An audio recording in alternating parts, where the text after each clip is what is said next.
तो हेलो दोस्तों, कैसे आप सभी लोग। मैं आशा करता हूँ सभी लोग बहुत ही अच्छे होंगे, बहुत ही अच्छे तरीके से अपनी पढ़ाई कर रहे होंगे। एक बार फिर से आपका मैथ साइंस वाला यूट्यूब चैनल में खुले दिल से स्वागत है।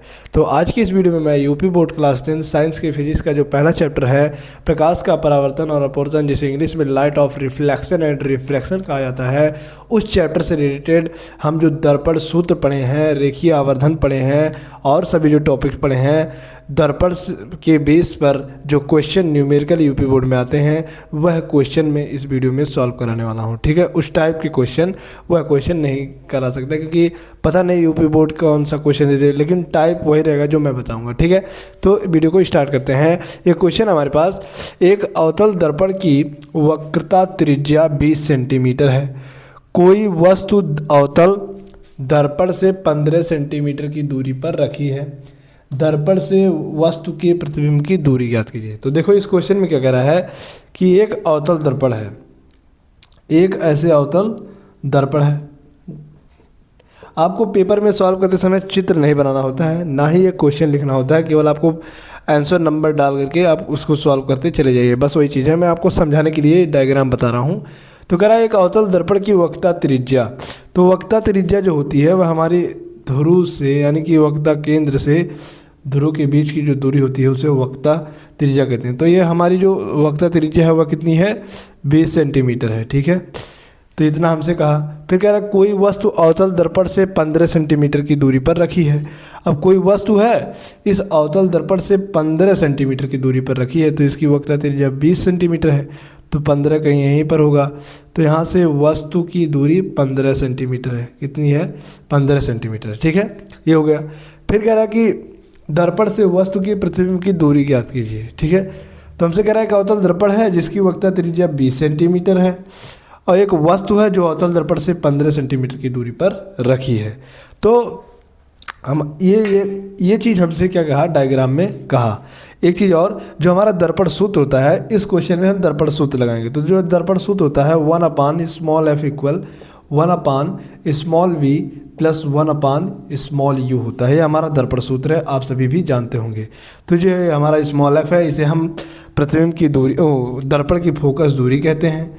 जो हमारा v है, यह हमारा दर्पण से प्रतिबिंब की दूरी होती है, उसे हम v से प्रदर्शित करते हैं। जो हमारा u है, वह वस्तु से दर्पण की जो दूरी होती है उसे u से प्रदर्शित करते हैं। तो हमारा u का मान 15 सेंटीमीटर दिया है और हमें f का भी मान दिया है, लेकिन आपको थोड़ा सा दिमाग लगाना होगा। वह है क्या कि एक हम सूत्र पढ़े हैं फोकस दूरी के संबंध में। फोकस दूरी के संबंध में, फोकस दूरी क्या होती है, वक्रता त्रिज्या की आधी होती है। तो फोकस दूरी के संबंध में एक सूत्र होता है f इक्वल r/2। यह हमारा एक फार्मूला होता है। ठीक है, यह हमारा फोकस दूरी का एक क्या है, सूत्र है। क्या है, सूत्र है। ठीक है, यह सूत्र है, फोकस दूरी का एक सूत्र है, f बराबर r/2, यह सूत्र है। तो हमको देखो, सूत्र ये भी लगाना है और सूत्र ये भी लगाना है। पहले हमको ये लगाना है, क्योंकि हमको इस सूत्र का जब हम प्रयोग करेंगे, तो इस सूत्र का प्रयोग करने के लिए कम से कम हमें दो चीज़ें, मतलब दोनों का मान, मतलब एक FV या FU या UV, इन तीनों में से किसी दो का मान पता होना चाहिए। ठीक है, तभी इस सूत्र को हम प्रयोग में ला सकते हैं, नहीं अन्यथा नहीं ला सकते।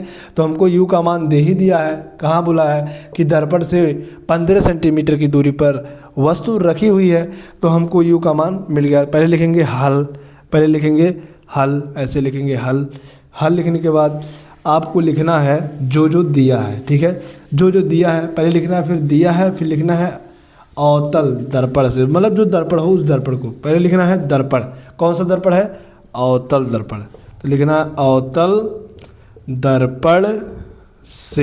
दर्पण से। तो क्या दिया है, वस्तु की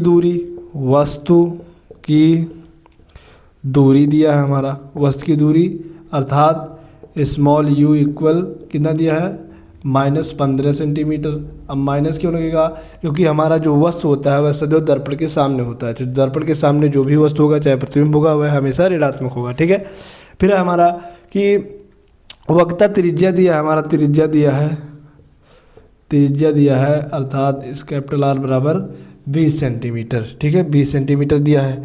तो जब 20 सेंटीमीटर दिया है तो उसको उसी सूत्र पर क्या करेंगे, लगा देंगे, क्या करेंगे, लगा देंगे। ठीक है, सेम सिचुएशन में तो जो हमारी वक्रता त्रिज्या है वो -20 होगी।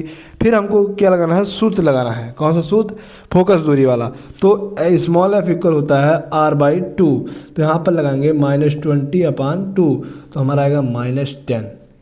एफ का आएगा -10, यहाँ पर हमारा लिखा गया स्मॉल एफ बराबर -10 सेंटीमीटर। ठीक है, तो इसकी फोकस दूरी हमारा 10 सेंटीमीटर है। अब हमको दर्पण सूत्र लगाना है, तो लिखना है दर्पण सूत्र से, हमको बोला है दर्पण से वस्तु की प्रतिबिंब की दूरी, अर्थात हमें v को, स्मॉल v को ज्ञात करना है। यू हमको मिल गया, या वी एफ हमको मिल गया। अब हमको दर्पण सूत्र यानी कि दर्पण सूत्र लगा देना है। दर्पण सूत्र हमारा क्या है, 1 small f equal 1 small v plus 1 small u है। बस इसी सूत्र को हमको लगा देना है। अब लिखना है 1 जहाँ पर जिसका मान दिया है वहाँ पर उसको पुट कर देंगे, तो एफ का मान -10 इक्वल 1/v प्लस 1/u का मान दिया है -15 सेंटीमीटर। ठीक है, -15 सेंटीमीटर हो जाएगा हमारा। तो बस अब कुछ नहीं करना है, तो पक्षांतर कर देना, क्या पक्षांतर, इसको इधर ला देना है। तो 1/-10 एक, और ये हमारा हो जाएगा प्लस माइनस, तो माइनस इधर आएगा तो प्लस 1/15 यानी 15 इक्वल 1 स्मॉल वी। बस इसको सॉल्व कर देना है। 15-10 का एलसीएम निकाल लेना है, यहाँ पर हम निकाल लेते हैं। 10 और 15 का एलसीएम निकाल लेते हैं। ठीक है, तो कुछ एलसीएम इस तरीके से निकाल लेते हैं। पहले 2 से, 2 5 10, 15 नहीं कटेगा, 15 लिख देंगे। फिर लिखेंगे 3 5 15, 5 लिख देंगे, 5 एकम 5, तो 3 5 या 15 दूना 30, इन दोनों का एलसीएम 10 और 15 का एलसीएम 30 आएगा।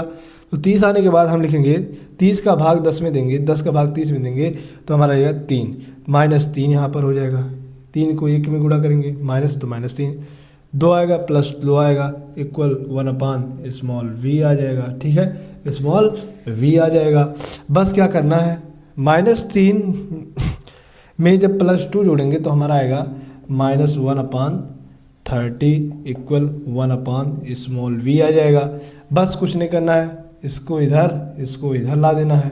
यही चीज़ हमको करना है, या तो ऐसा ना करके इन दो, इसको ऊपर कर दो, इसको ऊपर कर दो, तो बात वही हुई। तो हम ऐसे लिखेंगे स्मॉल वी।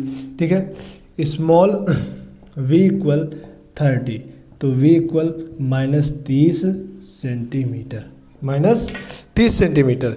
ये हुए हमारा आंसर। तो हमारा जो कह रहा है, जो हमारे हमसे कहा था, यानी कि हमारा स्मॉल वी इक्वल -30 सेंटीमीटर आ गया। देखो, तो दर्पण से वस्तु के प्रतिबिंब की दूरी ज्ञात कीजिए। तो कुछ इस तरीके से दर्पण से प्रतिबिंब की दूरी ज्ञात होती है। ठीक है, तो आपको इस सूत्र का प्रयोग करना है। इस सूत्र का प्रयोग करने से पहले आपके पास 2 का मान पता होना चाहिए, तभी तीसरे का मान निकलेगा। ठीक है, तो ये हुई बात क्लियर। ठीक है, ये बात हुई क्लियर, और बुक में भी -30 सेंटीमीटर आंसर दिया है। ठीक है, तो कुछ इस तरीके से न्यूमेरिकल को लगाया जाता है। ठीक है, तो आपको एक वीडियो के थ्रू आपको कई बातें बता दी गई हैं। आप इस तरीके से कई और क्वेश्चन प्रैक्टिस कर सकते हैं। जितने क्वेश्चन प्रैक्टिस करेंगे आपके हैबिट उतने अच्छे होंगे, आप उतने ही लगाने में सक्षम होंगे। ठीक है, तो आई होप आपको अच्छे तरीके से समझ में आया होगा। कुछ इस तरीके से लगाना है। पहले हमको इसमें ढूंढना है कि स्मॉल एफ कहाँ है, स्मॉल वी कहाँ है, स्मॉल यू कहाँ है। ठीक है, तो तीनों तो नहीं दिया होगा, लेकिन 2 दिया होगा। अब इन तीनों में से 2 कौन दिया होगा वो क्वेश्चन में पता चलता है। ठीक है, और कभी कभी ऐसा होता है केवल 1 दे देता है, फिर इन पर बेस्ड जो सूत्र होता है उसको देता है, जैसे वक्रता त्रिज्या दे दिया था। तो कुछ इस तरीके से कई सूत्रों का प्रयोग करने के बाद इस तरीके से आता है।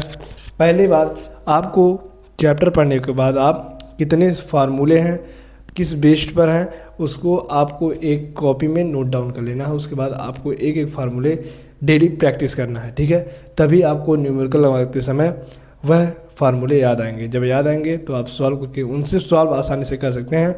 तो आई होप आपको अच्छा लगा होगा वीडियो। तो वीडियो को लाइक कीजिए, चैनल को सब्सक्राइब कीजिए। मिलते हैं नेक्स्ट वीडियो में, देखने के लिए धन्यवाद।